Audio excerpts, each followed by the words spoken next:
Hello, good evening. Welcome. This is Hot Edition. We're live from our news about Desawe Kanda, also live on Kesmi 107.1 in Tamale and beyond. We're live on W93.5 in Wa and beyond.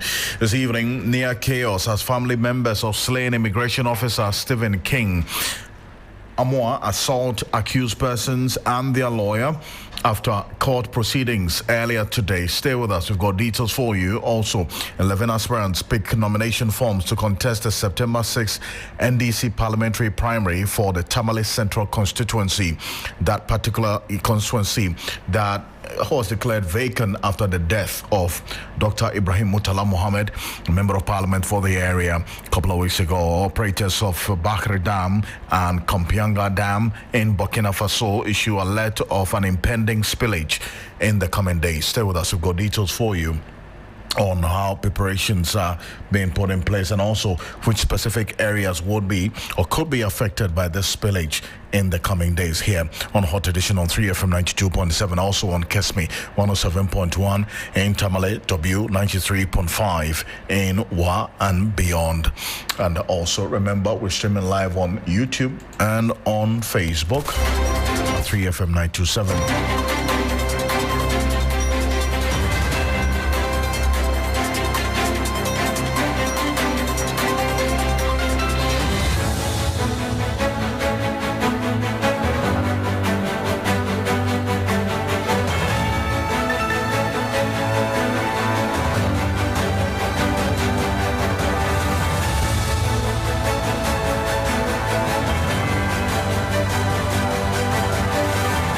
We have the latest in business and sports over the next 1 hour here on Hot Edition on 3FM 92.7. Let's settle for a summary of the news now and straight into the matters arising as chaos erupted at the Adabraka District Court yard after relatives of murdered immigration officer Stephen King Amoa nearly assaulted the lawyer for the suspects in this particular case.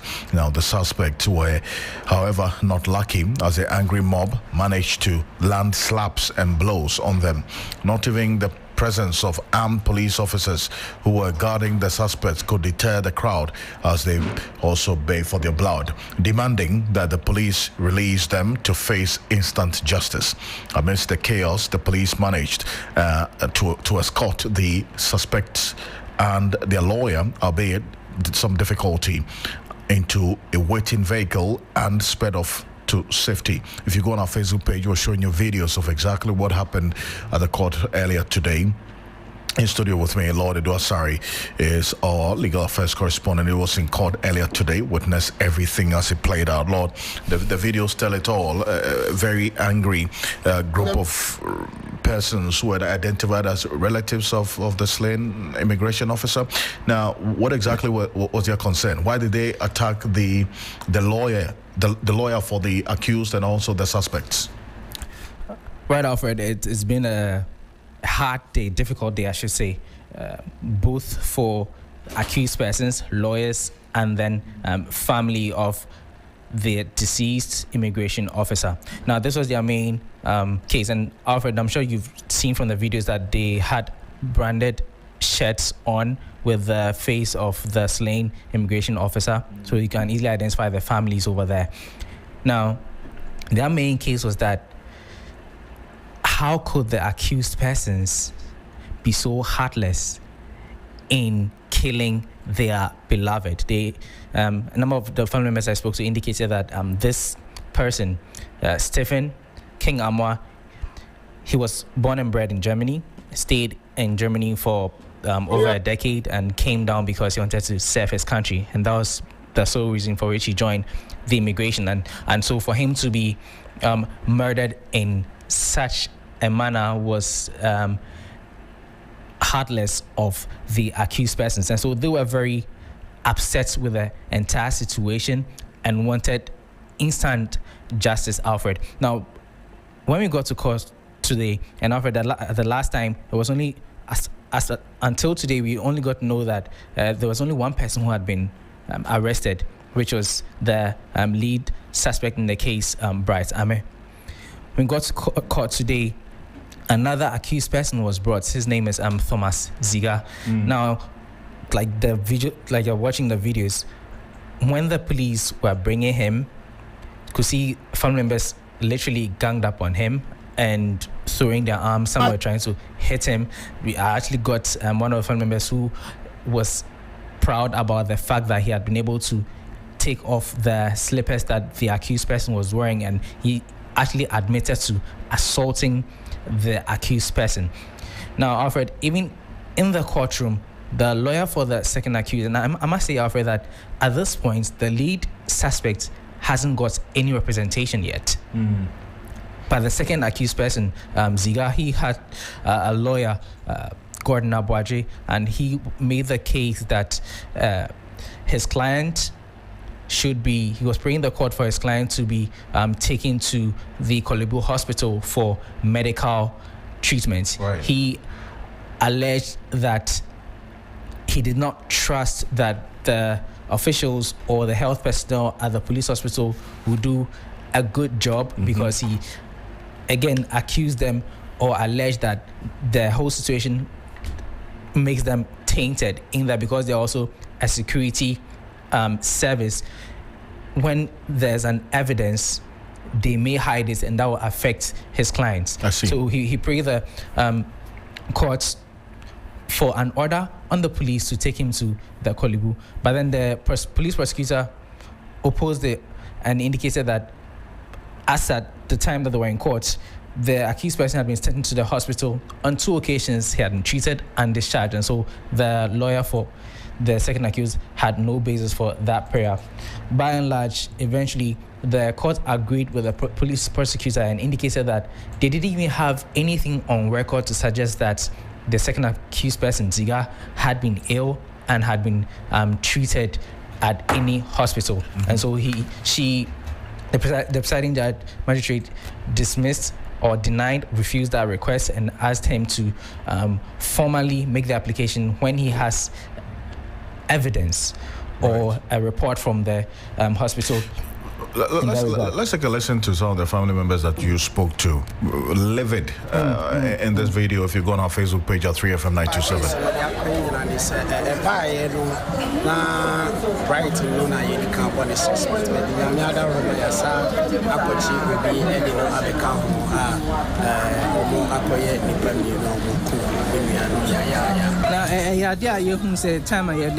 Second accused person, family members, Muslim Bufuba, Emuana Moyeno, Ekaya Kayaka, Efanahona, Emunka, Kobona Sumnasifo. Why was that the case? Because we made the whole Yao who said, but that's any no couldn't be asking hardly. But to be couldn't be a savage channel and salvation on a Yao Nesso, a Yao and a man at the phone, so any yes, I know many Yao. Okay, that's it. That's your first. One more year,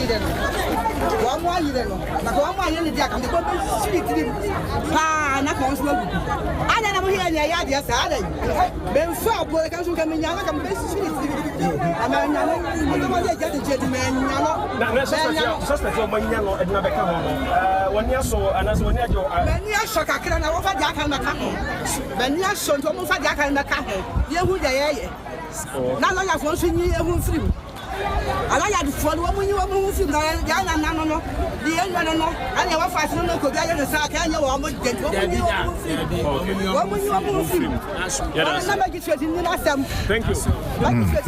So you hear the relatives, one of the relatives of this slain immigration officer, they're saying that the lawyers should recuse themselves. The lawyers for the suspects, they should recuse themselves. They shouldn't even go to court to go and defend the suspects. Indeed. And that if they are said to have allegedly committed this crime, why do they need lawyers?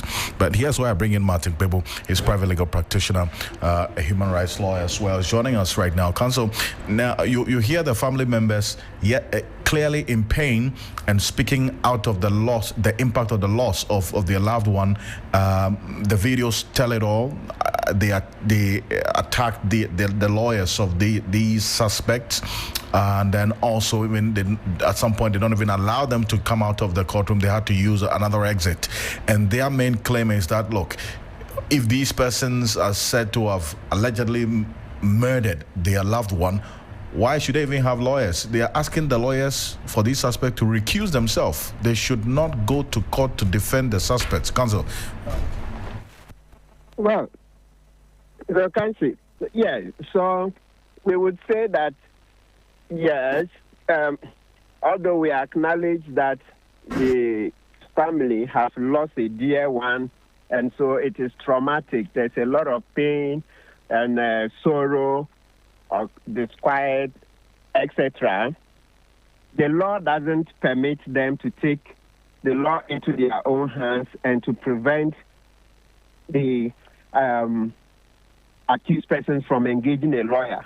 In actual fact, the way my understanding is that they were threatening the lawyer here and there. That in itself is another crime. That in itself is another crime. If you do threat of harm, it's a crime under our laws, okay?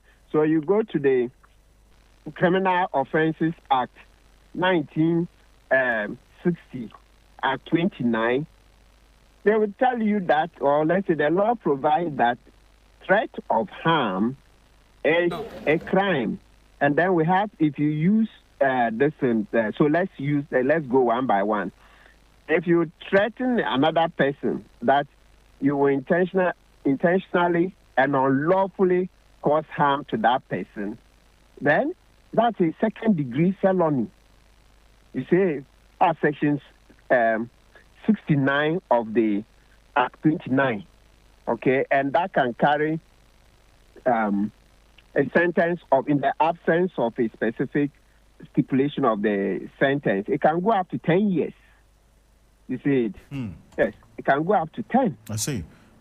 Up to 10 years. You should be careful, and that's not all. If you don't even say you are doing harm, but you just take hold of the lawyer and beat him. If you hit him, when we say beat him, one blow is sufficient. That would then bring in criminal assault. Okay? Also, an offense under the law. So you're looking at sections 82, there's the 85. So let's just call it from section 84 onwards. So you have assault. So when you assault, yes, that one is a misdemeanor. But the misdemeanor means the imprisonment goes from a fine up to 3 years in prison. There are other offenses that can likely be engaged. So please, we would implore the family to hold themselves. They should restrain themselves from doing anything that would land them into trouble. Yes, we sympathize, we empathize with them. It's a great loss. I mean, that's a lot of investment in the young man who has passed away. So I know how it feels like. We've all lost loved ones before. Yes, it's very painful. But please, the family should do well not to engage in unlawful conduct. And this appeal that you make is coming at a time when, and in fact, we understand some of the family members who are listening to us right now. When you hear what they said to my colleague, Lord Edwasari, after this court hearing today, they say that one, yes, they are happy another suspect has been arrested, but then again, moving forward, they're not going to back down on attacks on the lawyers or the suspects whenever they show up in court.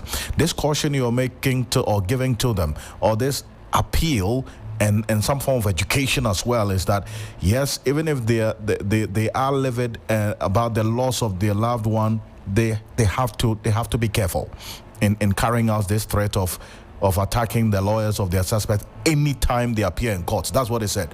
Counsel.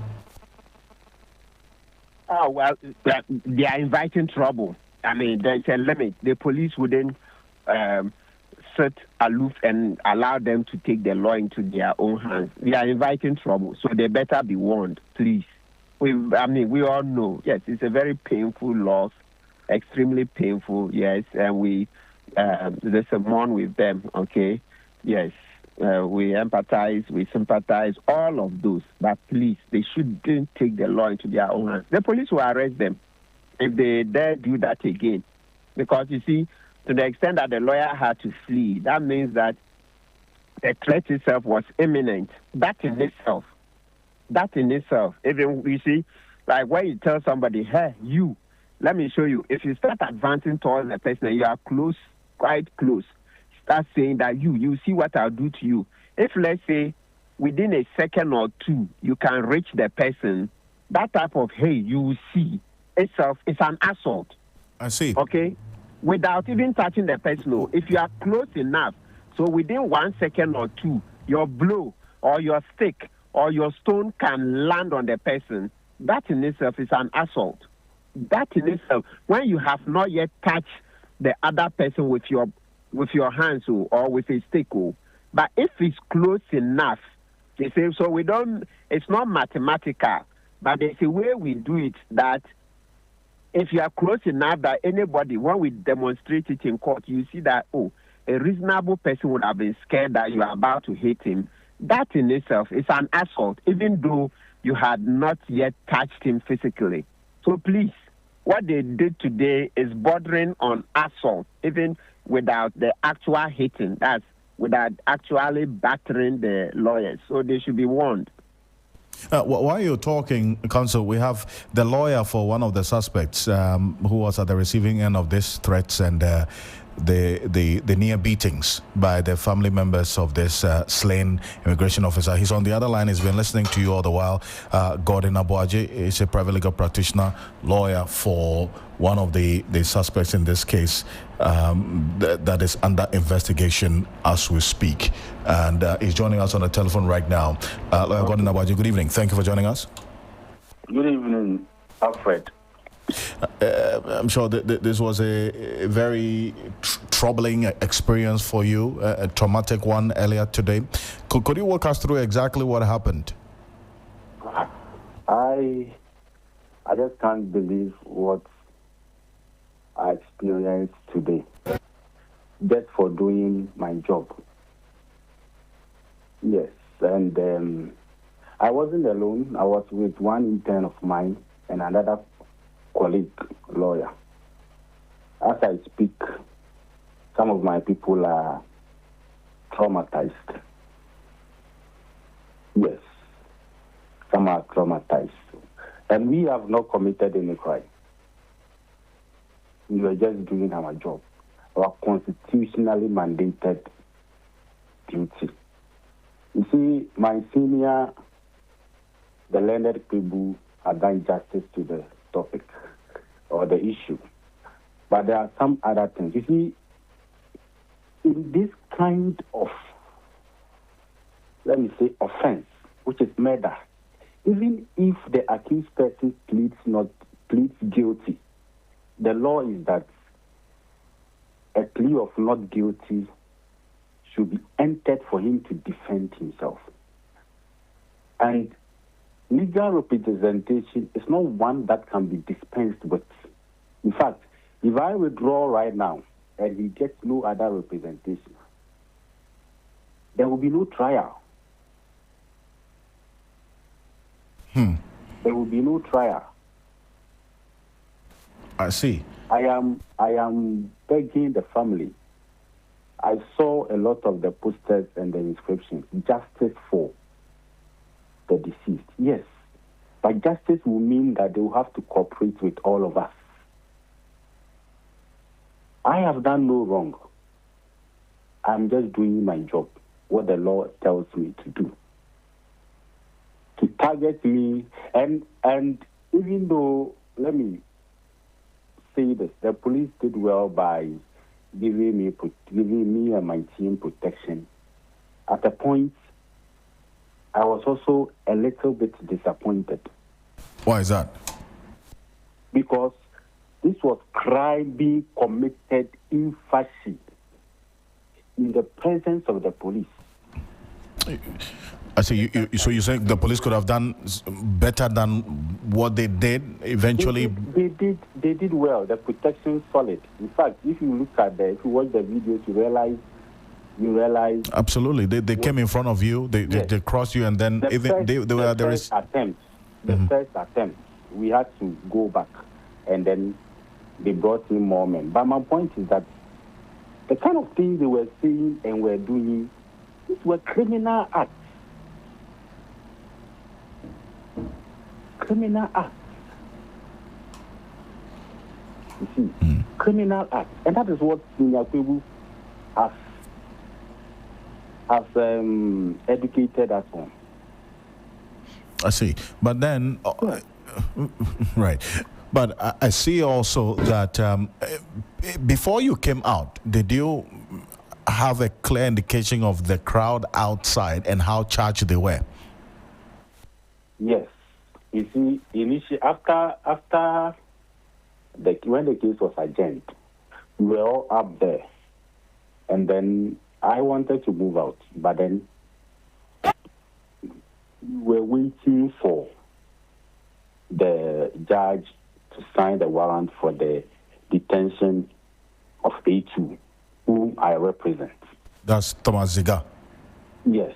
So the initial idea was that we wait till everyone has left.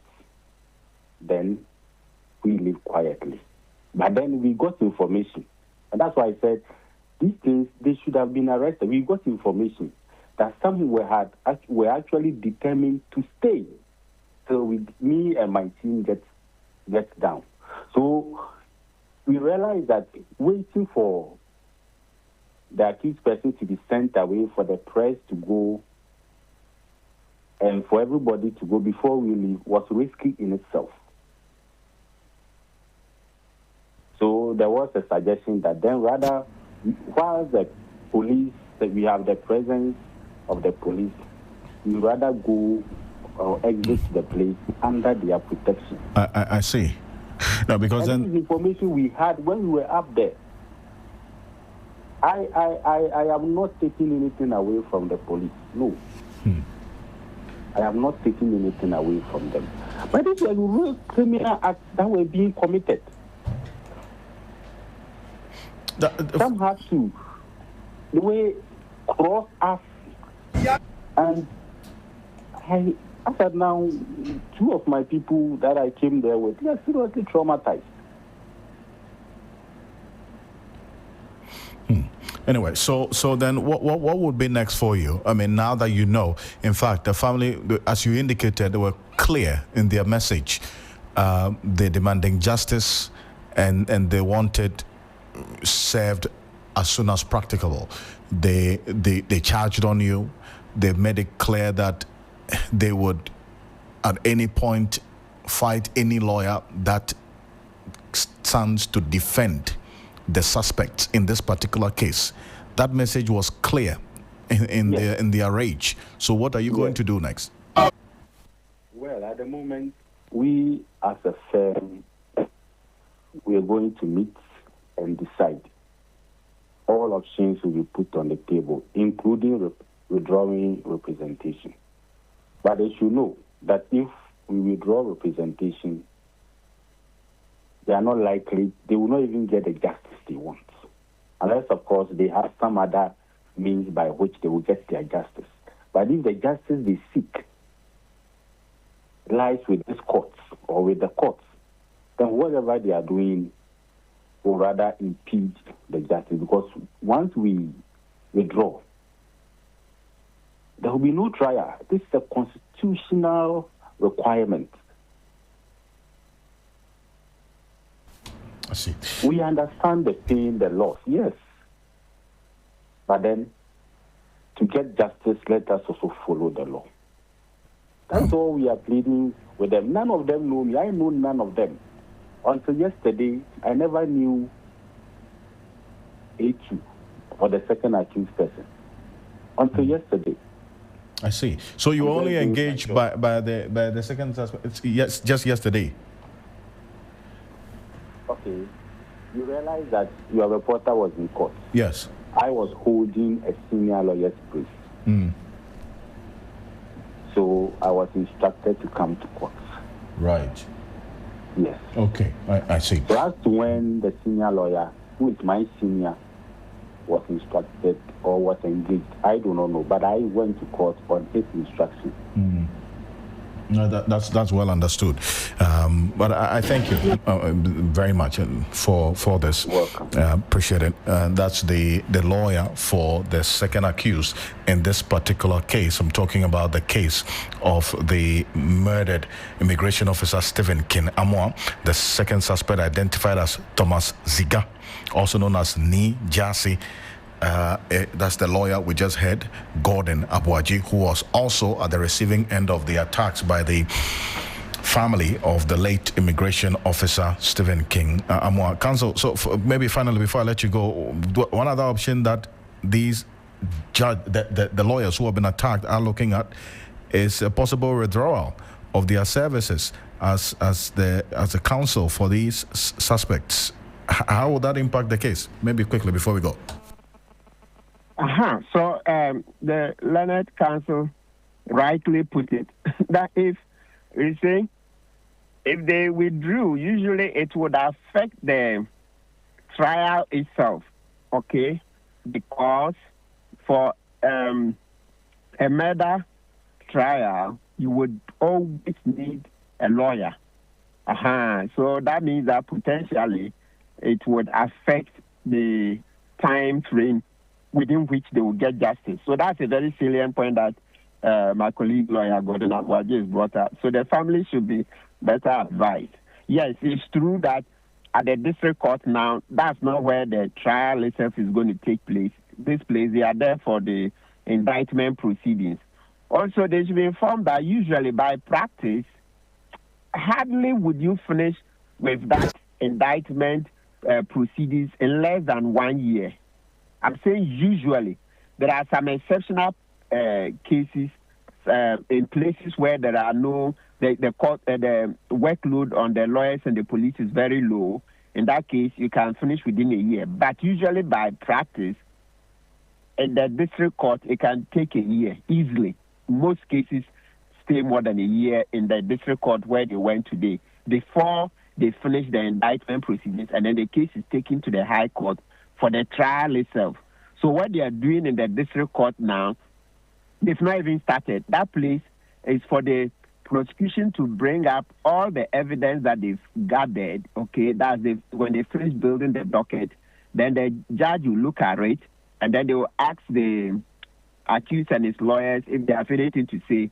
Most of the time, it's just perfunctory. It is, what do you call it? It usually will go to the High Court. Once there is evidence, the Supreme Court says even if the evidence is small, the district judge should not lightly let the accused off, but rather take the case to the High Court and the case be dealt with, on the merits. So what I'm saying is that most of the time, the district court there, it's easy to scale that test. It's easy to pass that stage and then go to the High Court. Then at the High Court, the bar is raised. But the bar at the district court is very low, very, very, very low. The least evidence there is, the district judge will pass the case on to the High Court judge. Counsel, I appreciate you for this. Thank you so much for joining us. You're welcome. Martin Pebo is private legal practitioner. Also joining us earlier was the lawyer for one of the accused in this particular issue of the murder of the immigration officer. That's Gordon Abuaji. Still live here on Hot Edition on 3FM 92.7, also on Kesmi 107.1 in Tamale, and on W 93.5 in and beyond. 11 aspirants comprising 2 females and 9 males have also picked nomination forms for the contest of the September 6th National Democratic Congress parliamentary primary for the Tamale Central by-election. It's making up 11 persons who have stepped up to replace the late Dr. Ibrahim Murtala Mohammed. Now, the Electoral Commission last week declared the Tamale Central seat vacant following the tragic demise of the incumbent member of parliament, Dr. Ibrahim Murtala Mohammed, in a helicopter crash. The by-election has been slated for September 30.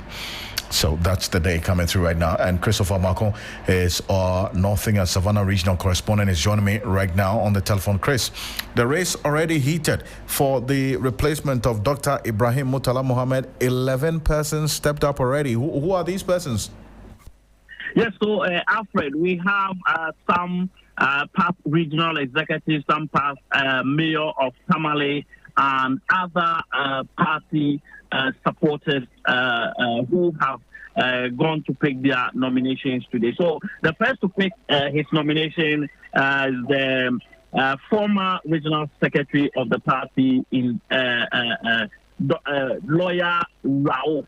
He was the first to pick his nomination today around 10 a.m., then followed by one Dr. Saidu Mohammed Fita, a lecturer at the University for Development Studies, then followed by a former mayor of Tamale, Gundado. And let me say that two females have picked nominations to contest in the primary. We also have 9 males contesting in this primary who have picked their nominations today. We have 2 lawyers, 2 professors, 3 doctors, and the rest are just members of the party who have also gone to pick the nomination. I see, and you visited, in fact, you've been in the constituency for quite a while now. What's happening there in terms of the groundwork of these persons who have expressed interest to contest? So, Alfred, because of the limited time frame, everything is sort of happening in a rush.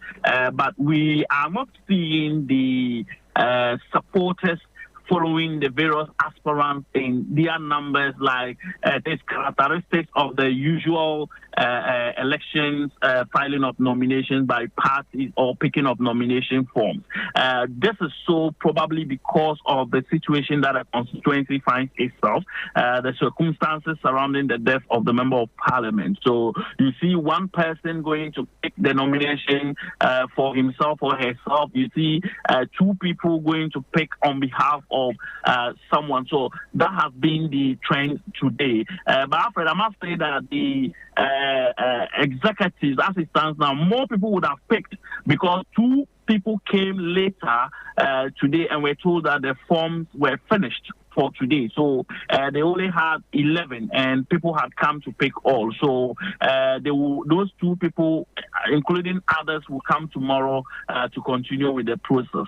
And so they are waiting for the forms to be sent via air tomorrow to Tamale for them to be able to continue with the process. So if I get the understanding, that means that these 11 persons who have showed interest, the number could increase in the coming days because of the intelligence that or the information that you picked. There's some more persons who showed up to pick the forms. Alfred, we are going to get more people coming up even before the close of day today. Like around 3:30, they had already finished selling the 11 forms because they didn't have enough. 2 other aspirants came later after they had indicated that they had 11 forms and they have already exhausted them.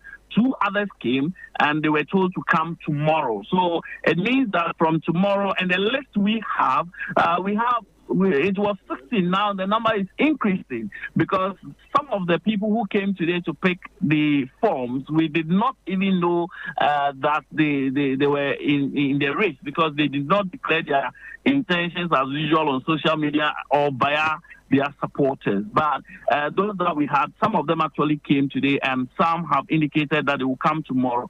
Others are also saying that per their religious checks, they are supposed to come on Sunday, the last day, to pick their nominations.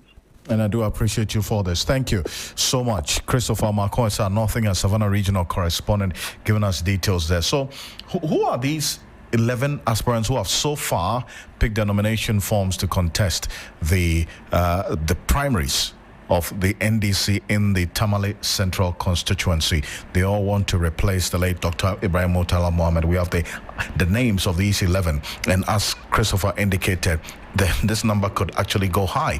There's one lawyer, Khalid Abdul Rauf, a former Northern Regional Secretary of the NDC, was the first to pick the forms earlier in the week. Dr. Saidu Mohammed Fita, a lecturer at the University for Development Studies, UDS, Abdul Rahman Gundado, also a former mayor of the Tamale Metropolitan Assembly. The rest are Hajia Mulaiko Suleimana, Al-Hajj Al-Hassan Mbaba, Mariama Salifu, Dr. Abdul Rahman, Abdul Rashid, Dr. Aliu Abdul Hamid, Professor Abdul Razak Abubakar, and guess what? We also have Professor Ali Dusedu in there. Yes, so that's the information that we have.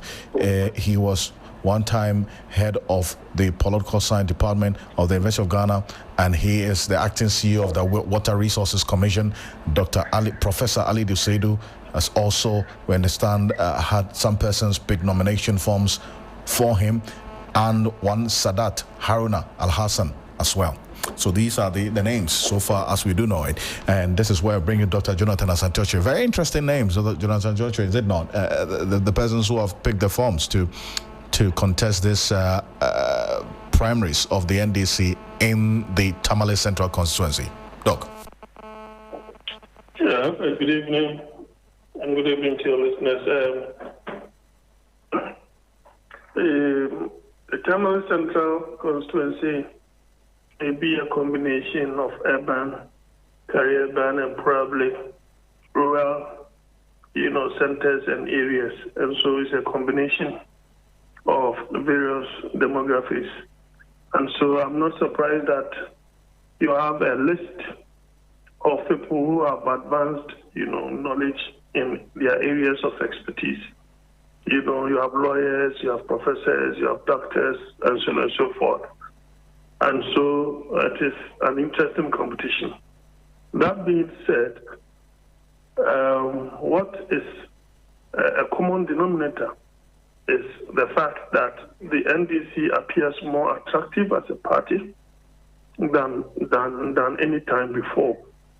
And the other issue too is the fact that, yes, unfortunately, Dr. Mutala has passed on, unfortunately.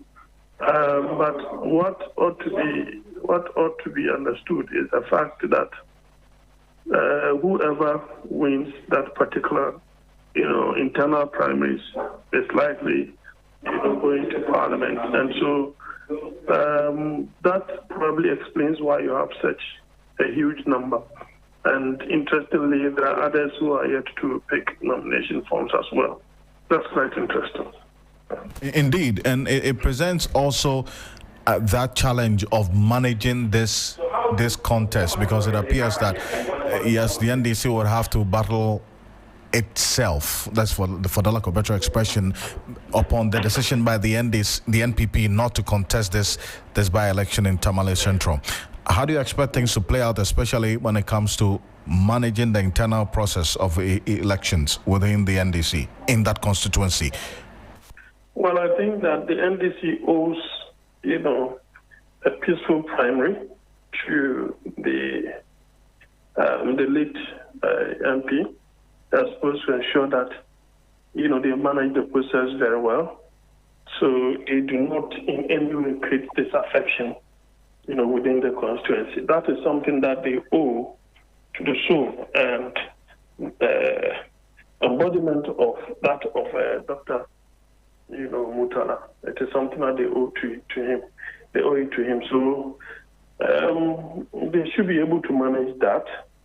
They should be able to create a situation where people's ambitions, do not in any way come into conflict with that of the constituency's ambition, that of the party's ambition, and so on and so forth. And so I think that the stakes are going to be quite high, but everybody will bear in mind that the way and manner the MP, died, will make them exercise some kind of moderacy in their pronouncement, in their campaign strategies here and there, so that at the end of the day, to be able to have peaceful primaries, internal primaries. And I do thank you so much for joining us on this.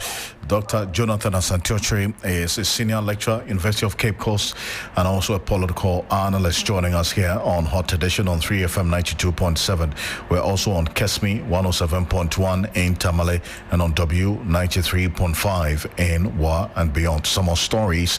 Operators of the Bahre Dam and Kampianga Dam in Burkina Faso, Sonabel, they've informed Ghanaian authorities about the opening of the spillways of the dam. The water level in the Bahre Dam is currently 233.99 feet with a filling rate of 86.38%, while the Kompianka Dam is at 177.66. The spilled water is expected to hit the white and black voltas in Ghana within 48 hours, and farmlands and properties along the banks of the rivers are expected to be affected by the floods. Rabiu Tanko is our Upper East Regional Correspondent. Rabiu, now with this news coming through, how are the residents living along the white and black voltas preparing for the impact of the spillage? Okay, thank you very much, Alfred. It's an annual spillage, so when it comes to this time of the year, farmers along the white water and black water, especially along the Palgu area, usually time the way they do their farming, but ignorance of what normally happens. So they refuse and then farm along the bank because of the rich soil along the bank. So before the information came to NADMO here in the Upper East region, most of them have already started harvesting what they can salvage before the incident. Because when I had the information, I spoke to some of the farmers in Palgu, and then they told me that they had information earlier before NADMO had it. So they are able to talk to their farmers or their colleagues around the Palgu area and then the Isabella area for them to move. So I believe by tomorrow onwards, NADMO and its staff will storm the area to sensitize the people on what is coming in the next 5 days. Alfred. I see, but this has been an annual affair, as you indicated, and so give us a clear idea of the residences around or along this white and black volta, because they know every year there's going to be a spillage which will affect them. So what's happening there? Yes, Alfred, these farmers, like I said earlier, when I spoke to them even last year when it happened, they told me that they can't leave the place because of the rich soil of the place. But most of the settlements are, let's say, 200 meters away from there, and most of them to have established their own farmhouses in the, in the farms, which is somewhere, like 50 meters to the river. So they are aware of this situation, but just that they are taking risks. And most of them too have other lands that is closer to where the original settled, but they are saying that the soil there is not rich like what is happening or what is at the river banks. So they don't have any option than to stay there. So when the issue of the multipurpose dam came, some of them were not happy, some were not happy, but they were saying that they need government compensation if only the dam is going to be constructed. But up to now, we're not able to see the way forward on the construction of the dam. So most of them are still there, Alfred. Thank you very much. Thank you for this update. Rabiu Tanko is our Upper East Regional Correspondent. You're also live here on Hot Edition on 3FM 92.7. We're also on Kesme 107.1 and on W93.5 in Wa and beyond. The national organizer of the governing NDC, Joseph Yamin, has stirred controversy over his claims that the Anti-galamsey task forces operating in parts of the Ashanti region are only extorting money from licensed small-scale miners. He claims the proliferation of unauthorized and overlapping groups operating under the guise of fighting galamsey is causing tensions in mining communities. Yamin has therefore appealed to President John Dramani Mahama to intervene and suspend the activities of these task forces until proper regulation and coordination are also upheld. This is a report by William Evans Inkum.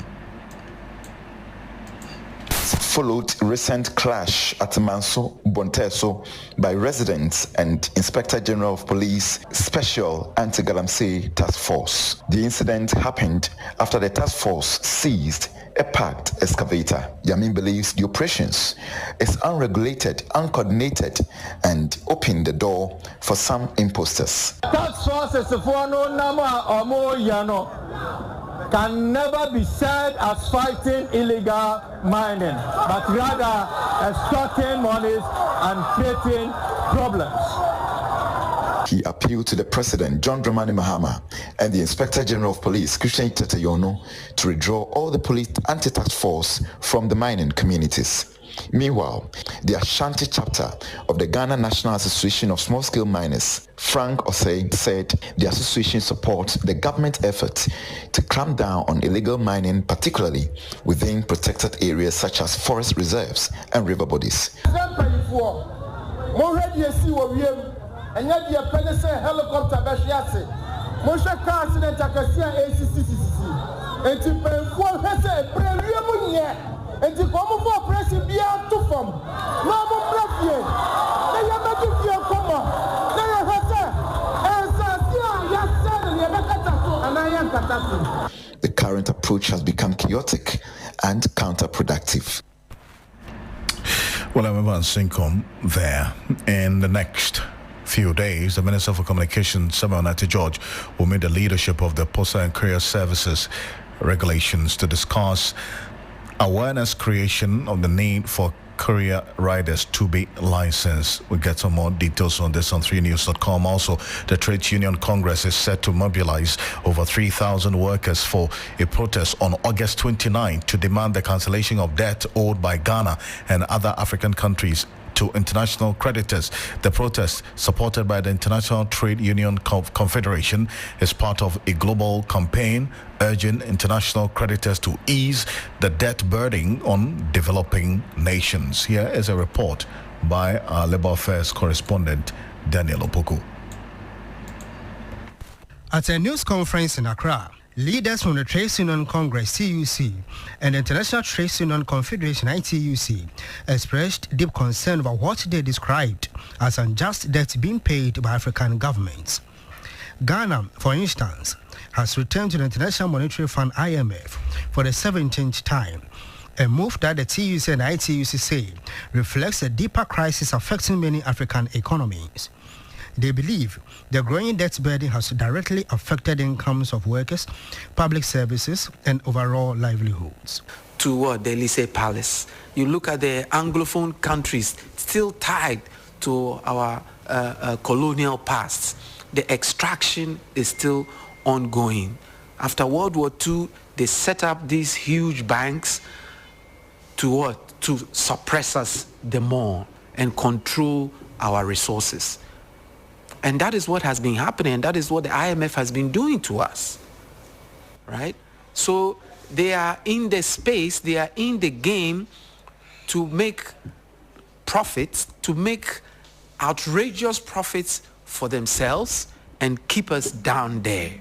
The planned march aims to put pressure on both international creditors and African leaders to adopt fairer financial practices and prioritize the well-being of citizens over debt repayments.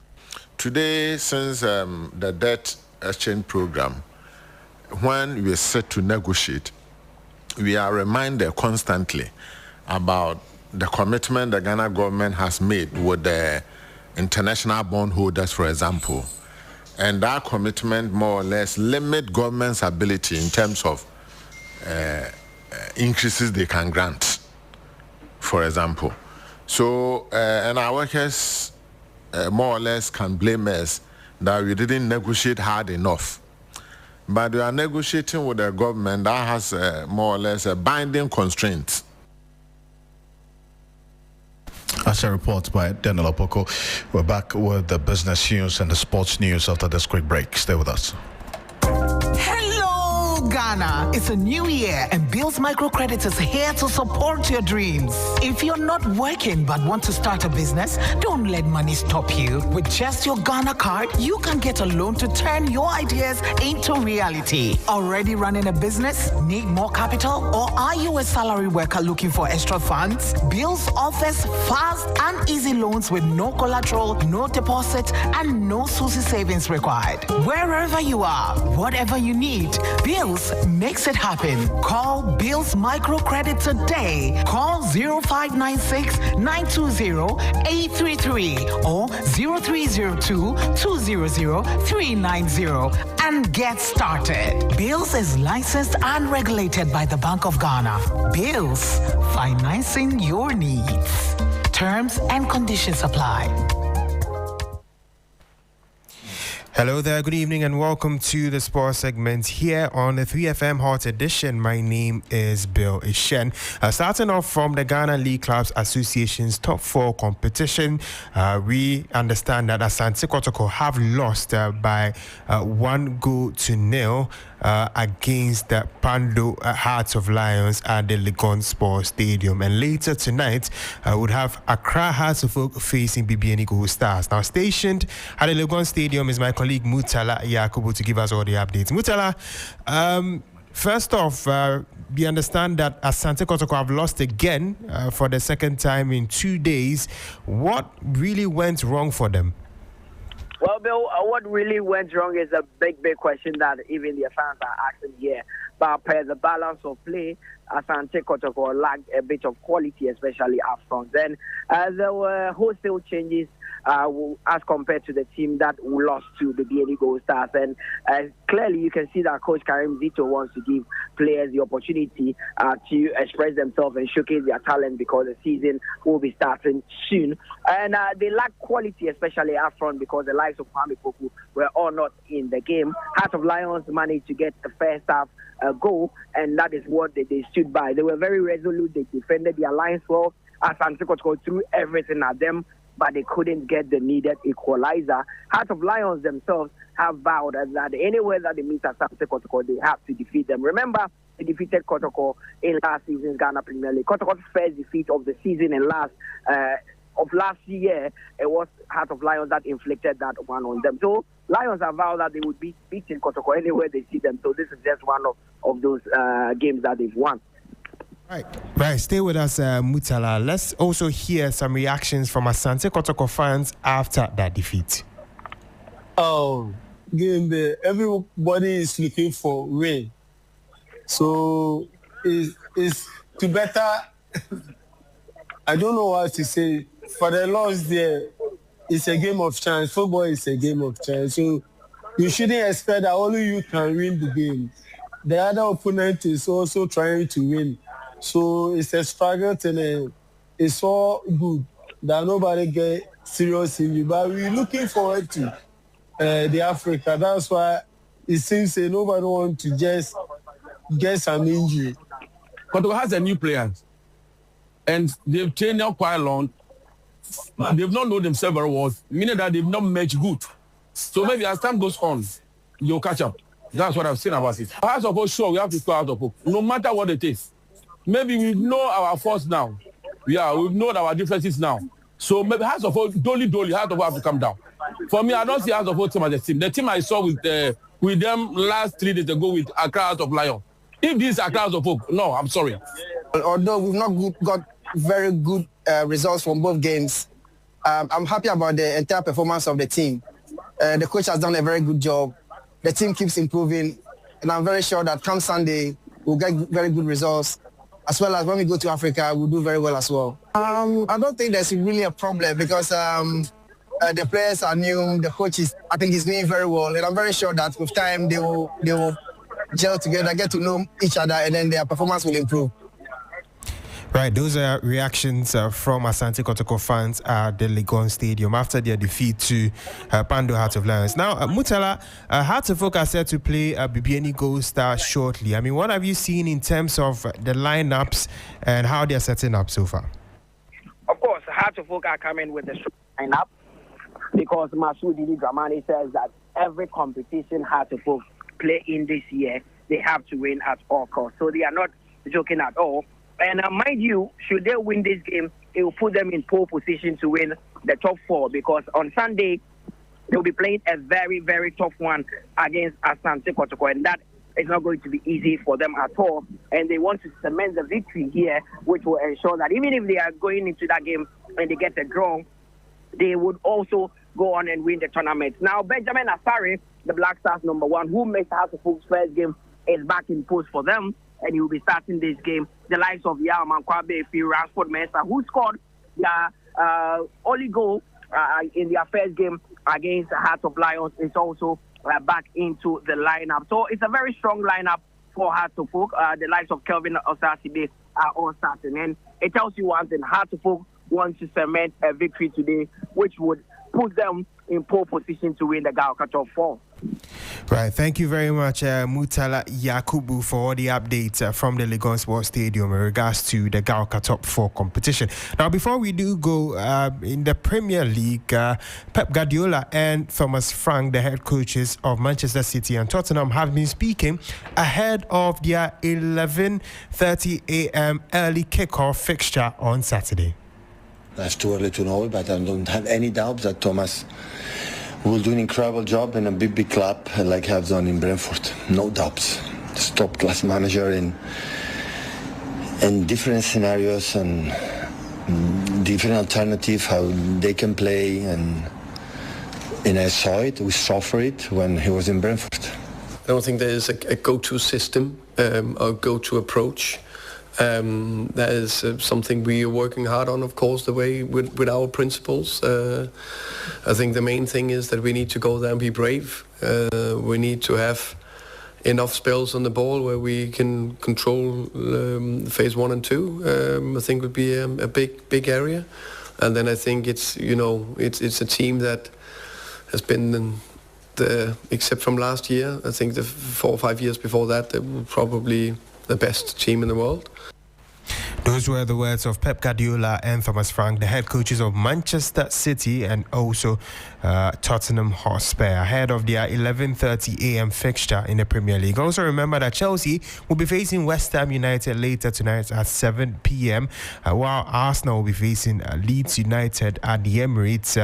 That will be at 4:30 p.m. on Saturday, and Liverpool will be facing Newcastle United on Monday as well in the Premier League. And so these are some of the key fixtures to look out for during the weekend and also on Monday in the Premier League. Bringing an end to sports here on 3FM Hot Edition. My name is Bill Ishen. We have Alfred and the rest of the team on standby with a lot more.